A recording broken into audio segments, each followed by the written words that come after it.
Hey, this is Dustin with Magnus Pest Management in Waco, Texas, and you're listening to the Pest Geek Podcast with Frank Hernandez, the world's #1 pest control training podcast.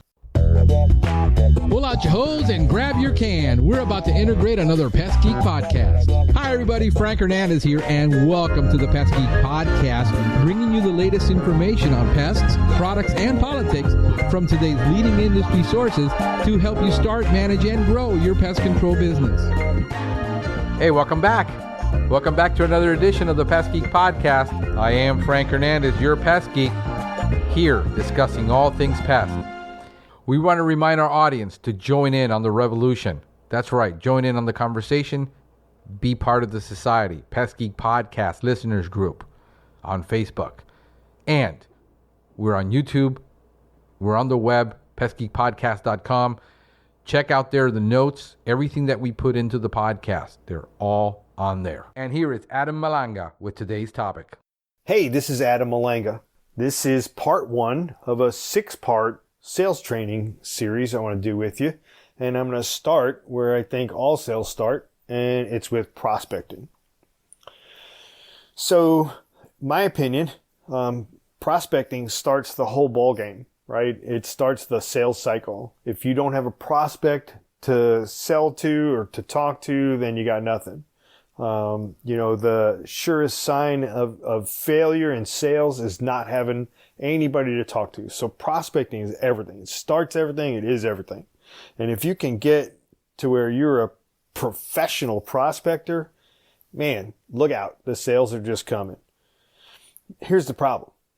The problem is that there's this psychological block with prospecting. In fact, most people hate it. They just don't like to do it. The core reason is because they fear rejection. Nobody wants to be told, I don't want to talk to you. I don't want your service. Go away. I've heard that many times, and more times than I want to admit. And you have too, right? And so if that keeps us from prospecting, then we just go about our business and we go about losing sales, or never getting sales is really more like it.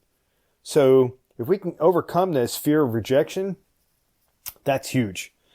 Here's another problem with it, is that we tend to prejudge. We see the house that somebody lives in, the car that somebody drives, and we judge them and say they can't afford a termite job. There's no way they can afford a termite job. See, everybody's a prospect, and we should be talking to everybody all the time.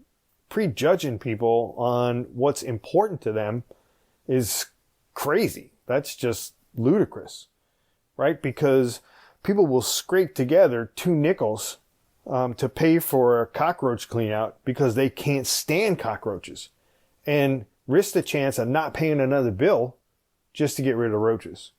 And I mean, this is just true. So prejudging is just terrible on our part. So we can overcome the fear of rejection. We can overcome the prejudging. We're halfway there. So the key to successful prospecting is understanding why you're doing what I'm doing, right? That's the number one thing. Why am I doing this? And I need more sales. If I have more sales, then I can bring on more technicians. I can cross-sell different, termite to pest control and pest control to termite customers. And I just need more of that. Why am I doing this? That's the first thing. And so if you can clearly outline your why behind prospecting, that'll help motivate you to go do it. The second thing is you need to figure out what's the end game. What's my ultimate goal here, right? I want to sell, 10 new customers this month. And if I can sell 10 new customers this month and 10 next month, by the end of the year, I've got myself a nice thriving little business, right? Everything starts with the sale, and every sale starts with prospecting. So you need to write down your goal. What do you want to achieve? The third thing, and this is the most important thing, is to set out a daily tactic and track it weekly. So, for example, it looks like this. If you choose cold calling and hanging flyers on people's houses as your means of prospecting, that's what you're going to do. Then you need to set a target every day for what you're going to do, how many of those you're going to do, what areas you're going to do. It needs to be a specific tactic for that goal.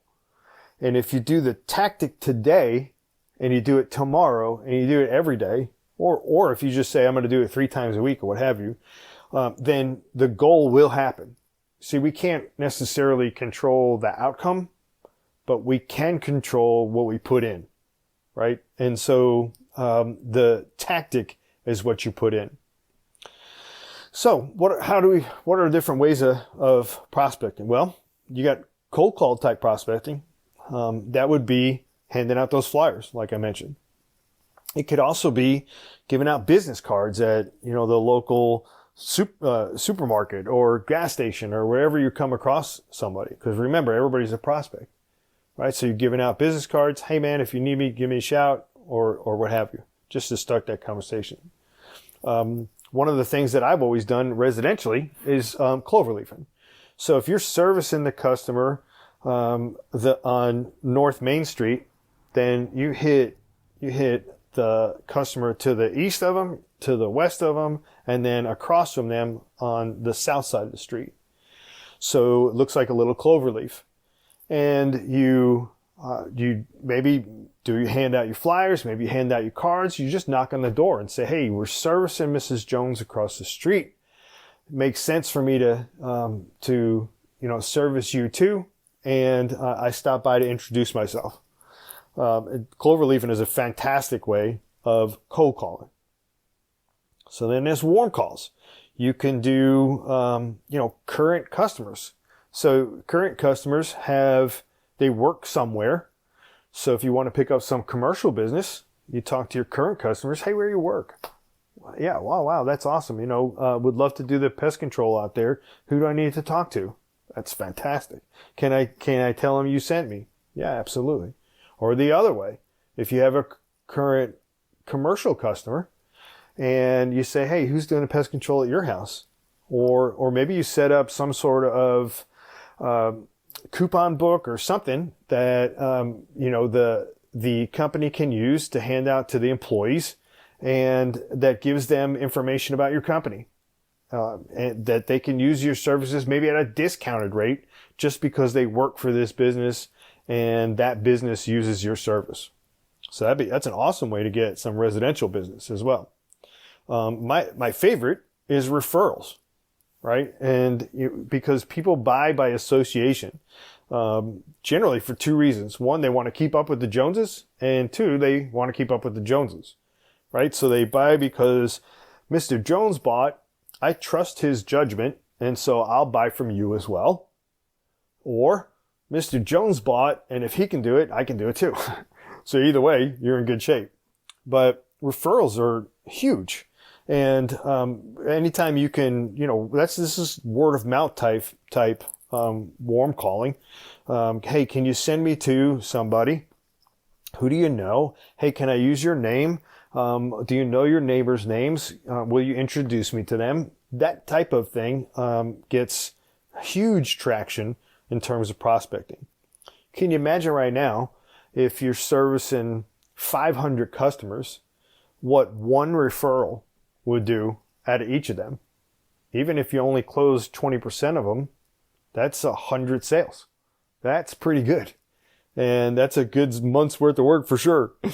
So that's cold call, that's warm call. Then there's some static stuff that you could do. I've got a guy that I work with, and he is notorious for putting out yard signs for his business. And he's targeted neighborhoods, and termites are a neighborhood problem. And so once he's done a termite job, he puts a sign in the yard, and he leaves it up there for a week or so, 2 weeks, and he's gotten so much business from those yard signs.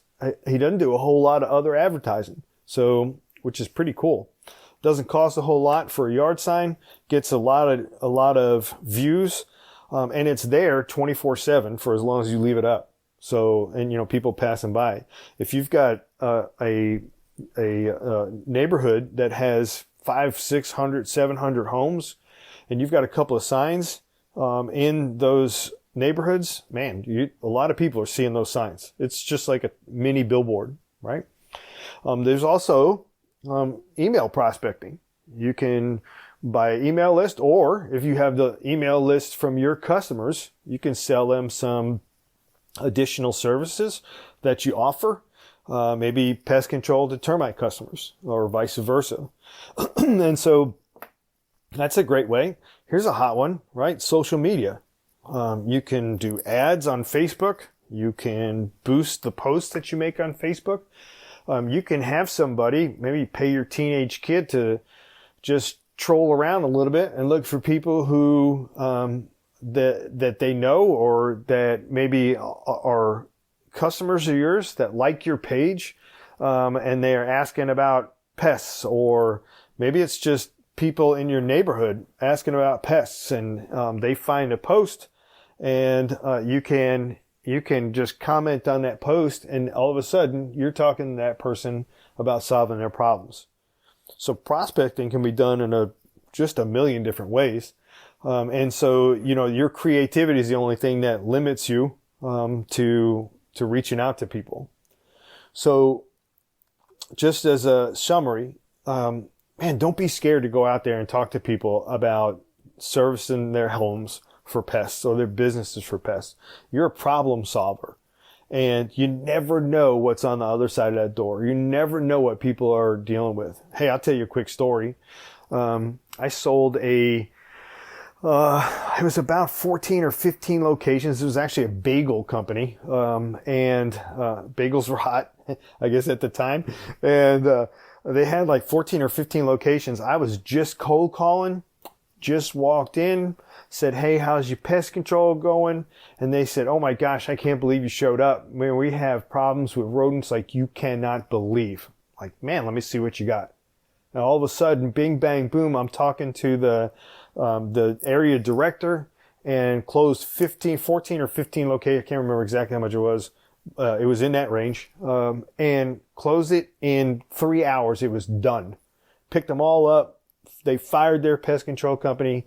Bang, we were rocking and rolling, man. And it came off of a cold call.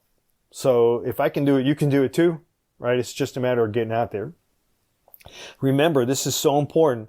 You got to remember why you're doing it. You have to set a goal, what you want to accomplish by doing it, and then the daily tactic that's going to complement that goal or get that goal successful for you. You can cold call, you can warm call, you can static call, email, social media. Man, the sky's the limit. It's all in your hands. So I look forward to the part 2 of the 6-part series, and it's going to be that opening conversation, that building rapport, and developing a relationship with your prospect. Pretty exciting. I'm looking forward to sharing that with you. So you guys go out there, do great things, and we'll talk to you soon. Thank you for listening to the Pest Geek Podcast. If you have enjoyed the Pest Geek Podcast, please give us a rating, write a review, or subscribe to the channel. You can join the Pest Geek Society by visiting pestgeekpodcast.com. Thank you for listening. See you next time.